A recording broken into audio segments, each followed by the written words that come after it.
কুরুক্ষেত্র যুদ্ধ একজনই সম্পন্ন করেছেন। কে তিনি? জানুন সেই ঘটনা। কে সাক্ষী? যিনি ধর্মকে রক্ষা করতে এসেছেন সেই শ্রীকৃষ্ণই মূল যোদ্ধা। জানুন বারবারিক কে ছিলেন। কুরুক্ষেত্র যুদ্ধ ছিল ধর্মযুদ্ধ, অধর্মকে বিনাশের মহাযুদ্ধ।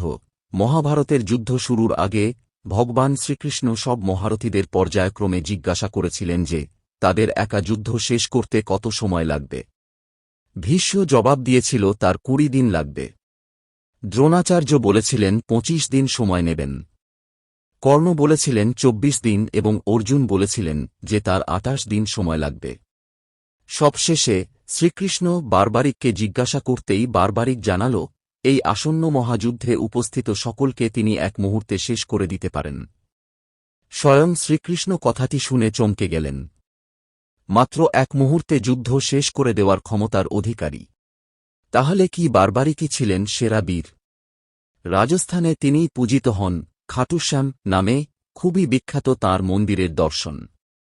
কিন্তু কে সেই বারবারিক? জানা যায় ভীম ও হিড়িম্বা এর পুত্র ঘটোৎকচের ছেলে হচ্ছে বারবারিক। ঘটোৎকচের সঙ্গে বিয়ে হয় আহিল্যাবতীর। বারবারিককে যুদ্ধবিদ্যা শেখান মাতা আহিল্যাবতী। ছেলের অন্তরে দয়ামায়ারও সঞ্চার করেন তিনি। পিতামহী হিড়িম্বা বারবারিককে ছোটবেলা থেকেই ধর্মীয় ও আধ্যাত্মিক জ্ঞান প্রদান করতে থাকলেন। বারবারিক একদিন জিজ্ঞাসা করলেন হিড়িম্বাকে, মোক্ষ প্রাপ্তির সবচেয়ে সহজ উপায় কি? হিড়িম্বা বললেন, গভীর তপস্যা করো, অথবা যদি তুমি ভগবান শ্রীকৃষ্ণের হাতে বীরগতি প্রাপ্ত হও তবে সহজেই মোক্ষ লাভ ঘটবে। এরপর দিব্য অস্ত্রে বলীয়ান হওয়ার জন্য তিনি সিদ্ধিমাতার মতান্তরে মহাদেবের আরাধনা শুরু করেন। সাধনায় তুষ্ট হয়ে সিদ্ধিমাতা অদ্ভুত 3টি বাণ তাকে দিলেন। প্রথম বাণ শত্রুপক্ষের সকলকে চিহ্নিত করে। দ্বিতীয় বাণ নিজ পক্ষের যোদ্ধাদের চিহ্নিত করে যারা সুরক্ষিত থাকবে। আর তৃতীয় বাণ চিহ্নিত সকল শত্রুকে ধ্বংস করে। এই 3 বাণের কারণে বারবারিক তখন অজেয়। এদিকে কুরুক্ষেত্রে বেজে উঠেছে যুদ্ধের ভেরি। বারবারিক তার অমোঘ অস্ত্র নিয়ে চললেন যুদ্ধে যোগ দিতে। আর কেউ না জানলেও কৃষ্ণ জানতেন যুদ্ধে বারবারিক যোগ দিলে যুদ্ধ নিমেষে শেষ হবে এবং ধর্ম সংস্থাপনের ক্ষেত্রে কৃষ্ণের তৈরি সকল সমীকরণ পাল্টে যাবে।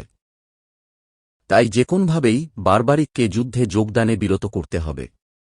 শ্রীকৃষ্ণ তখন এক ব্রাহ্মণের ছদ্মবেশ ধারণ করে কুরুক্ষেত্রের দিকে আসতে থাকা বারবারিকের সামনে উপস্থিত হলেন। তাকে জিজ্ঞাসা করলেন, তুমি যুদ্ধ করতে যাচ্ছ, কিন্তু তোমার সাথে সৈন্য অস্ত্রশস্ত্র কোথায়? বালক উত্তর করল, আমার কোন সৈন্যের প্রয়োজন নেই, আমি আমার এই 3টি বাণের দ্বারা নিমিষে কুরুক্ষেত্রের যুদ্ধ শেষ করে দিতে পারি। স্তম্ভিত হয়ে গেলেন কৃষ্ণ উত্তর শুনে। আগ্রহী হলেন বারবারিকের বাণের কার্যকারিতা পরীক্ষা করতে। বারবারিককে বললেন, যে অশ্বত্থ গাছের নিচে আমরা দাঁড়িয়ে আছি তার সবুজ সব পাতাকে একটিমাত্র তীরে গেঁথে দেখাও। বারবারিক এই কাজটি সম্পাদন করার জন্য ধ্যান করা শুরু করার সাথে সাথে বালকটির অলক্ষ্যে গাছ থেকে একটি পাতা ছিঁড়ে নিজের পায়ের তলায় লুকিয়ে ফেলেন শ্রীকৃষ্ণ। প্রথম তীরটি ছোঁড়ার পর সেটি চোখের নিমেষে গাছের সবটি পাতাকে চিহ্নিত করে শ্রীকৃষ্ণের পায়ের ঠিক ওপরে দাঁড়িয়ে পড়ে, যেখানে লুকোনো পাতাটি আছে। বারবারিক ব্রাহ্মণকে অনুরোধ করে তার পা সরিয়ে ফেলতে, অন্যথায় পরবর্তী বাণ পা ভেদ করে পায়ের নিচের পাতা ছেদন করবে। এরপর যথারীতি তৃতীয় বাণটি নিক্ষেপ পরবর্তী বাণ পা ভেদ করে পায়ের নিচের পাতা ছেদন করবে। এরপর যথারীতি তৃতীয় বাণটি নিক্ষেপ করলেন বারবারিক, সমস্ত পাতা ছেদন করে ফিরে গেল তার তুনে। কৃষ্ণ পরীক্ষা করলেন বারবারিকের শক্তি। এবারে জিজ্ঞাসা করলেন, তুমি কোন পক্ষে যুদ্ধ করবে? বারবারিক বললেন, আমি মাতাকে কথা দিয়েছি, যে পক্ষ দুর্বল সেই পক্ষে আমি যুদ্ধ করব। কৌরব পক্ষে 11 অক্ষৌহিনী সেনা, অপরদিকে পাণ্ডবের মোটে 7 অক্ষৌহিনী সেনা। আমি তাই পাণ্ডব পক্ষেই যোগ দেব। কৃষ্ণ এবারে বললেন, আজ পাণ্ডবদের হয়ে তুমি যুদ্ধ করলে কৌরব পক্ষ দুর্বল হয়ে পড়বে, তখন তুমি কি করবে? বারবারিক বললেন, আমি তারপর কৌরবদের হয়ে লড়ব। কৃষ্ণ শুনে বললেন, বেশ কথা। তারপর আবার পাণ্ডবদের সেনা ক্ষয় হবে আর ওরা দুর্বল হয়ে যাবে। এভাবে যুদ্ধ করলে তো তুমি ছাড়া আর কেউই জীবিত থাকবে না। বারবারিক শঙ্কিত হয়ে জিজ্ঞাসা করলেন, তবে উপায় কি? শ্রীকৃষ্ণ বললেন, এর সমাধান হল যুদ্ধে অংশগ্রহণ না করা। অনেক ভেবেও শ্রীকৃষ্ণের প্রস্তাবে সম্মত হতে পারল না বারবারিক। কারণ ভবিষ্যৎ প্রজন্ম এতে মনে করবে বারবারিক কাপুরুষ ছিল। তাই বললেন, যুদ্ধে যোগ না দেয়ার কোনো প্রশ্নই ওঠে না। কৃষ্ণ বুঝলেন এভাবে বারবারিককে নিবৃত করা যাবে না। তাই তিনি ভিন্ন পথ নিলেন।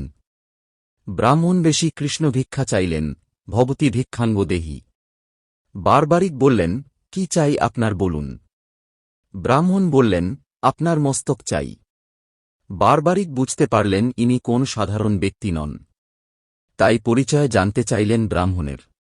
ভগবান নিজ স্বরূপ দেখালেন। শ্রীকৃষ্ণের পরিচয় পেয়ে সে আপ্লুত হয়ে গেলেন। বুঝতে পারেন আজন্মকাল লালিত স্বপ্ন মোক্ষ লাভের সময় তার এসে গেছে। বারবারিক তার অন্তিম আর্জি জানালেন, আমার মস্তক আপনি পাবেন, তবে কুরুক্ষেত্রের যুদ্ধ দেখার আমার খুব স্বাদ। সেই ইচ্ছা কি আপনি পূরণ করতে পারেন না? হে মধুসূদন, করুণার উদ্রেক হল কেশবের মনে। আশীর্বাদ করে বললেন, হে বালক, শরীর থেকে আলাদা হয়ে গেলেও তোমার মস্তক জীবিত থাকবে। ছিন্ন মস্তক কুরুক্ষেত্রের একটি উঁচু জায়গাতে স্থাপিত হবে, সেখান থেকে সম্পূর্ণ যুদ্ধ দেখতে পারবে। আশ্বাস পেয়ে বারবারিক তার মস্তক ছিন্ন করে শ্রীকৃষ্ণের হাতে দিলেন। শ্রীকৃষ্ণ কুরুক্ষেত্রের সুউচ্চ স্থানে সেই মস্তিষ্ক স্থাপন করলেন, যেখান থেকে বারবারিক পুরো যুদ্ধ দেখলেন। 18 দিনের যুদ্ধাবসানের পর কে বেশি বীরত্ব দেখিয়েছে, অর্জুন নাকি ভীম? যখন এই নিয়ে সবাই তর্কে ব্যস্ত, তখন শ্রীকৃষ্ণ তাদের নিয়ে যান বারবারিকের মাথার কাছে। তারা বারবারিককে বললেন, যেহেতু তুমি সম্পূর্ণ যুদ্ধ দেখেছ, তুমিই বল, কে এই যুদ্ধের সর্বশ্রেষ্ঠ বীর? প্রশ্ন শুনে ঈষৎ হাসলেন বারবারিক, বললেন, আমি শুধু শ্রীকৃষ্ণকেই দেখেছি নিহত ও নিধনকারী, সবই আসলে কৃষ্ণ। সুতরাং তিনিই এই যুদ্ধের শ্রেষ্ঠতম বীর। আমি দেখেছি অর্জুনের তীর বা ভীমসেনের গদা শত্রুর প্রাণ নেয়ার আগেই কৃষ্ণের সুদর্শন চক্র শত্রুর সংহার করে ফেলেছে। এইভাবে সমগ্র গীতার সারাৎসার অতি সংক্ষেপে বুঝিয়ে দেয় বারবারিক। শ্রীকৃষ্ণ খুশি হয়ে তাকে বর দেন, কলিযুগে আমার জায়গা নিয়ে তুমি দুষ্টের দমন করবে। আমার নামেই লোকে চিনবে তোমায়। সেই বরে খাটুশ্যাম নামেই পূজিত হন বারবারিক। খাটু শ্যামের সেবাই সেখানে সাক্ষাৎ কৃষ্ণের সেবা বলেই মানা হয়।